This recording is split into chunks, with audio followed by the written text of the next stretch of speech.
정신과 의사가 들려주는 이야기. 비정상 사고 행동의 유형. 여천기.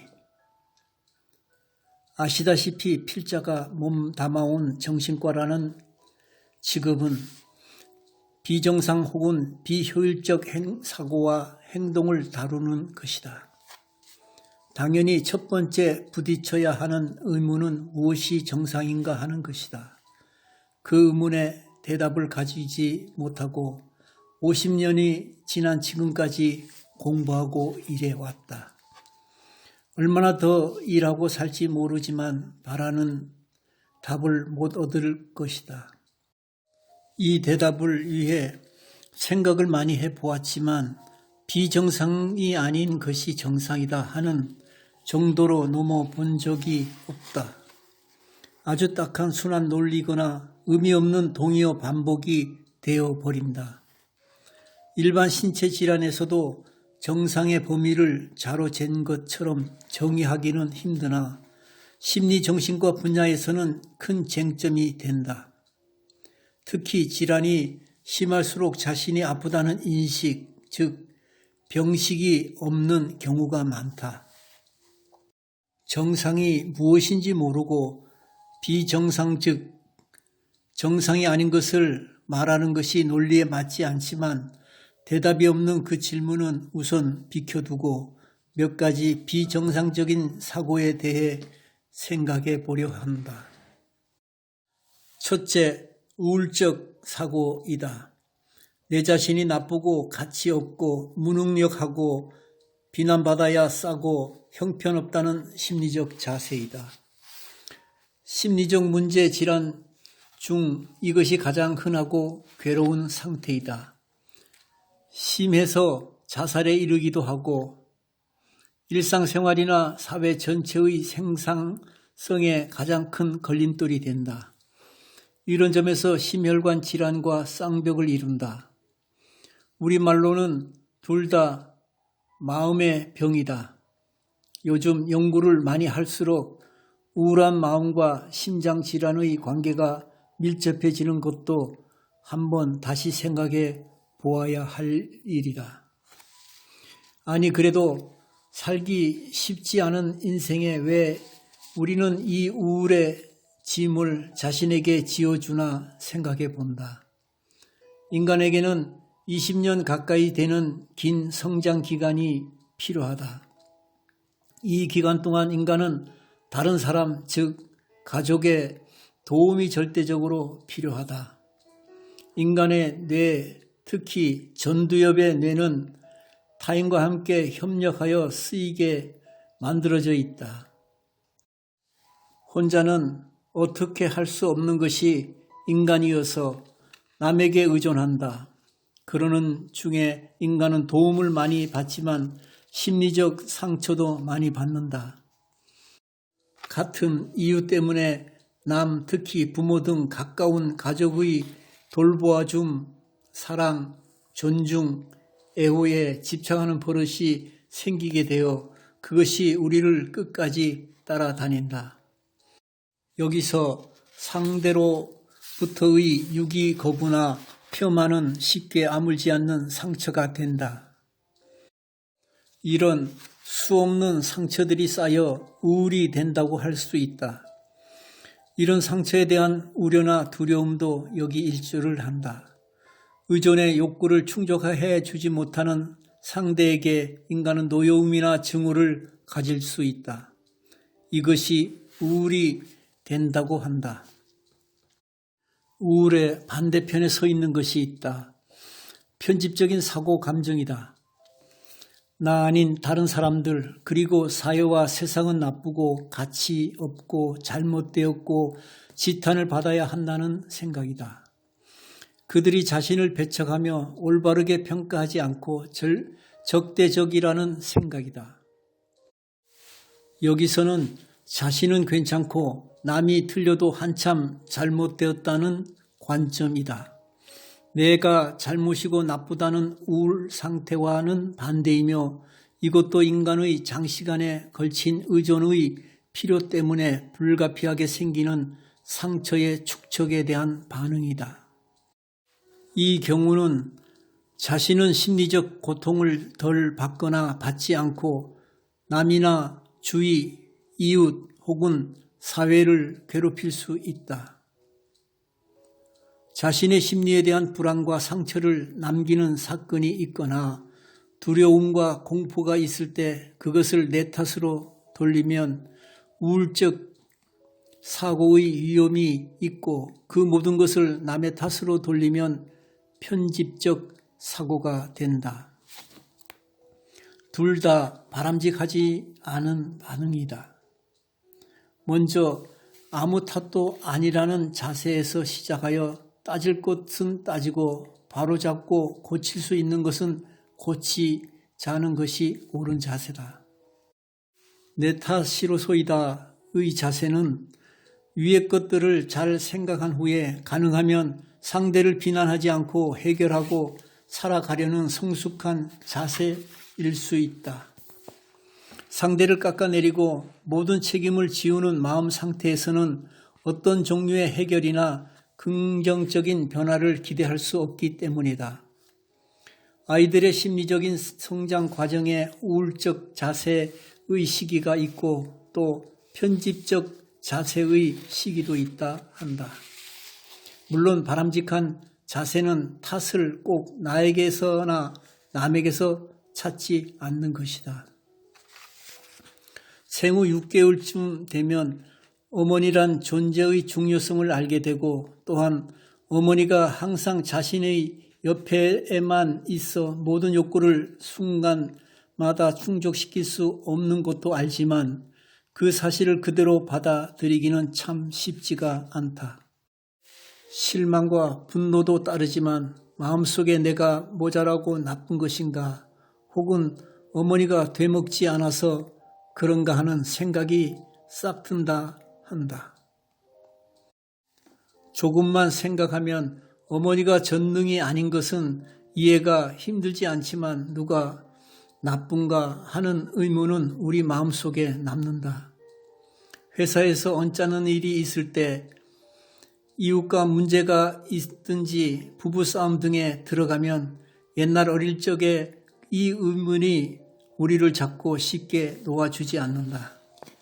대개의 경우 우리는 상대방이 나쁘고 잘못했고 문제의 주인공이라고 생각하고 대부분 해결을 한다.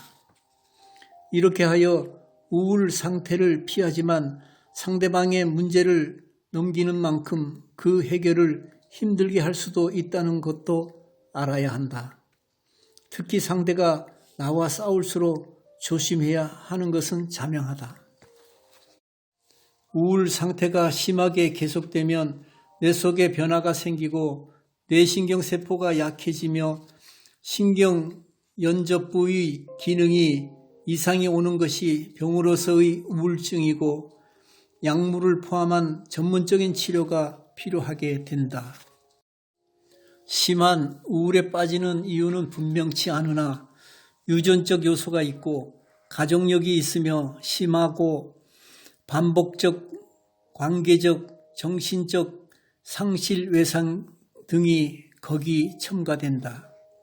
이런 임상적 우울 상태에서 벗어난 사람도 만성적으로 우울한 기분으로 가질 수 있으며 임상적 상태에는 들어가지 않고 만성적으로 우울 상태에 머무는 사람들이 있다.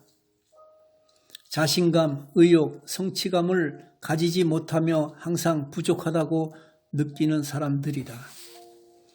이런 경우 주위에서 어떻게 도울까 생각해 본다. 첫째, 이런 분들과는 따뜻하지만 열리고 솔직한 대화와 의사소통이 필요하다. 그들의 우울 상태를 관찰한 대로 알려주는 것이 바람직하다. 과거에 힘든 여러 상실에 대해 묻고 가능한 공감을 해준다. 여기서 공감은 이쪽이 모든 것을 이해하거나 우울한 감정이 불가피한 선택이라고 동의하는 것은 아니다. 단지 그쪽의 감정을 있는 그대로 받아주고 변화의 가능성을 조심스럽게 이야기해 주는 것이다. 그들을 기운 없고 무기력하고 속수무책이고 가여운 사람으로 대하는 것을 절대 피하라. 공감과 동정은 확연히 다르다. 같은 의미에서 그들이 해야 하고 할 수 있는 일들은 이쪽에서 떠맡으려는 유혹은 피해야 한다. 그들을 돕고 싶으면 끈질기게 접근하여 저쪽이 우물쭈물 빠져나가려는 것을 그대로 받아주지 않는다. 끈기가 있어야 도울 수 있다. 이쪽을 옛날에 자신을 실망시키고 화나게 하고 결국은 버렸던 어머니로 만들지 말게 해야 한다. 나를 대적하고 앞길을 막고 실망시키는 상대를 내가 좋아하지 않는 것은 당연하다. 그러나 타인을 나쁜 사람으로 생각하고 보복을 해야 할 상대로 느끼며 불신하고 더 나아가서 그 의도를 과도하게 의심하면 의심병 편집증이 된다. 편집증은 심한 정신병인 조현증의 중요한 증세의 하나이고 양극장애의 조증 상태에도 보이며 알코올 약물 중독에 의한 정신병에도 흔히 보인다. 상당히 진행된 노인성 치매에도 기억이 망가지며 남을 의심하는 것을 많이 본다. 또한 성격적으로 남이나 이웃을 과도하게 의심하는 사람도 있다. 무슨 힘든 일이 있으면 우선 남의 숨겨진 나쁜 의도를 의심하고 믿는다. 그리고 여간에서는 그런 마음, 생각, 판단의 자세를 바꾸려 하지 않는다. 흔히 이쪽에서 설득하려고 노력할수록 저쪽의 의심은 더 굳어진다. 자신이 틀렸다고 증명하려는 노력에 동참할 수 없기 때문이다.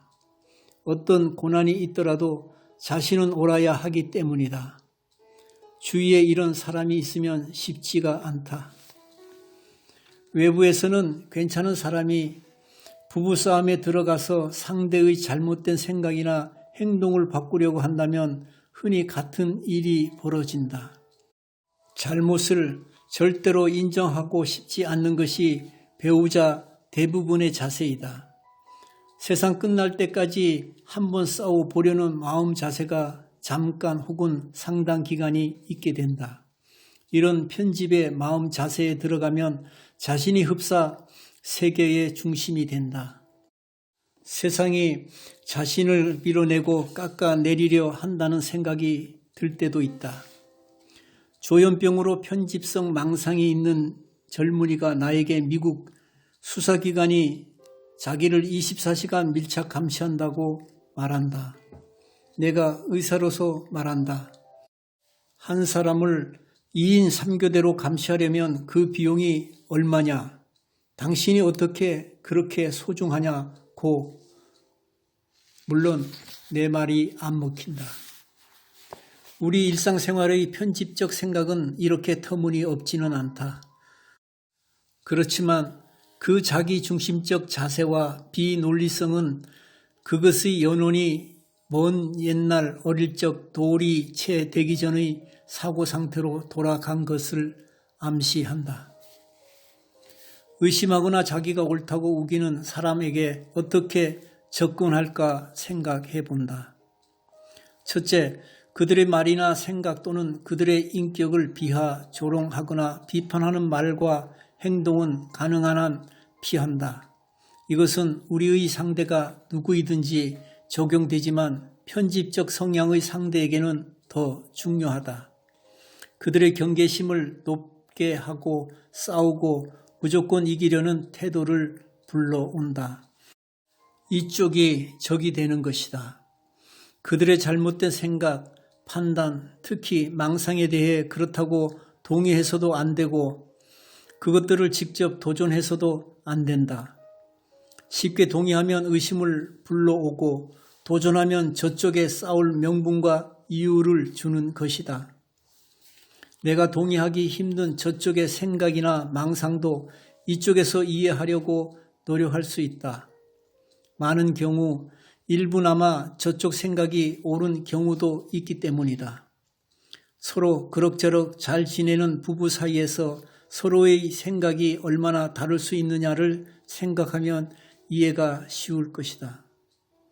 이럴 때 도전하는 것처럼 보이는 것을 피하며 질문하는 것이 쉽지 않지만 이 방법밖에는 서로 교통하는 길이 없다.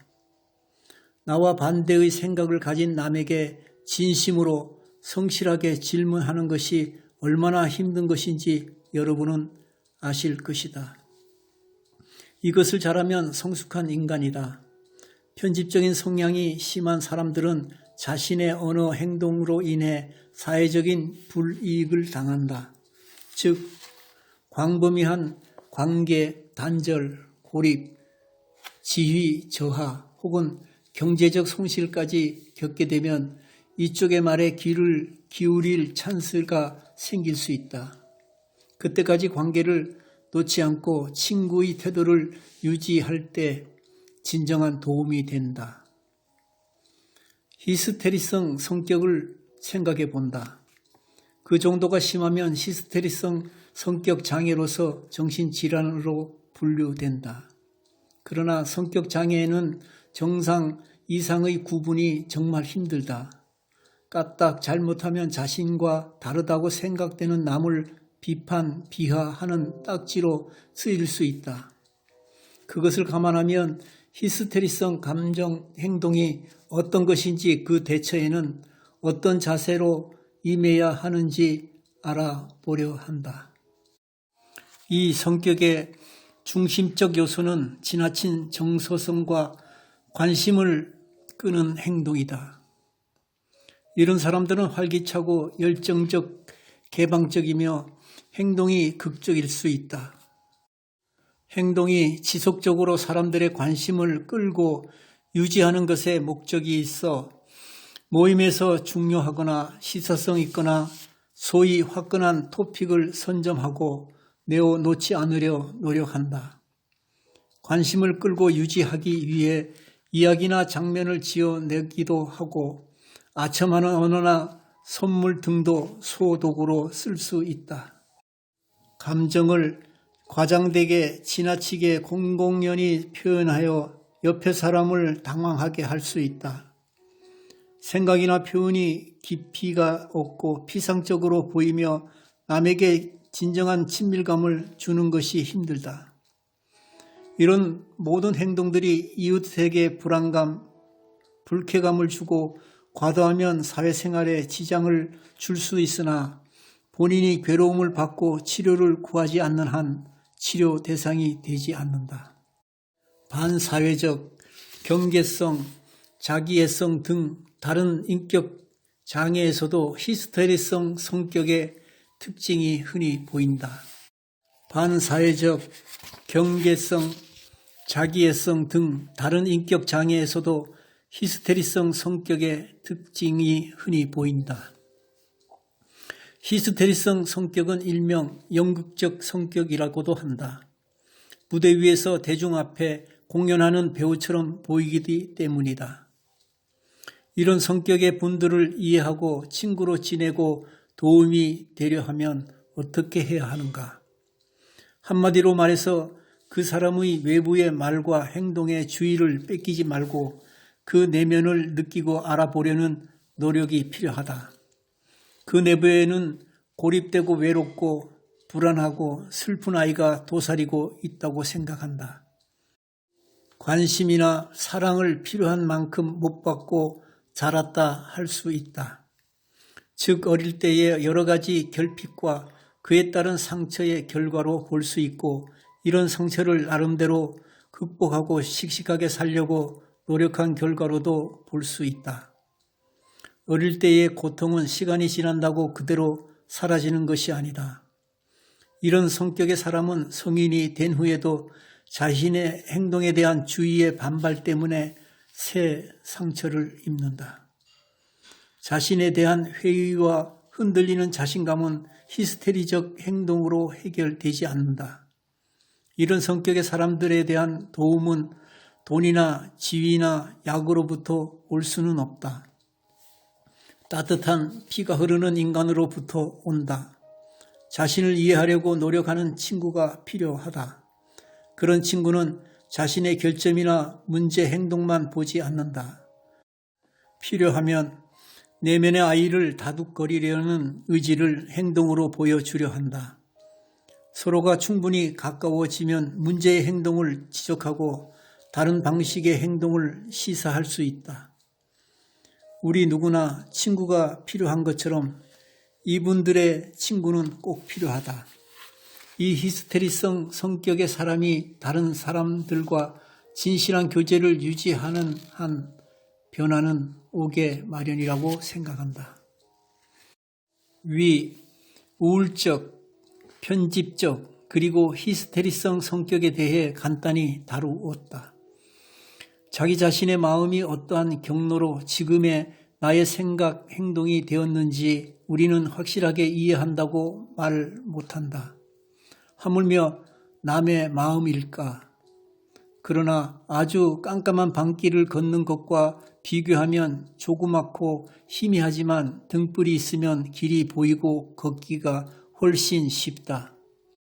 우리의 이런 조그만한 노력을 통해 남을 이해하려는 의욕에 도움이 되기 바라는 마음이다. 우리 모두의 인생이 윤택해질 수 있다. 이런 기대를 가지고 공포증적, 강박증적, 분열증적 그리고 사회적 성격 행동에 대해 다음 기회에 생각해 보겠다.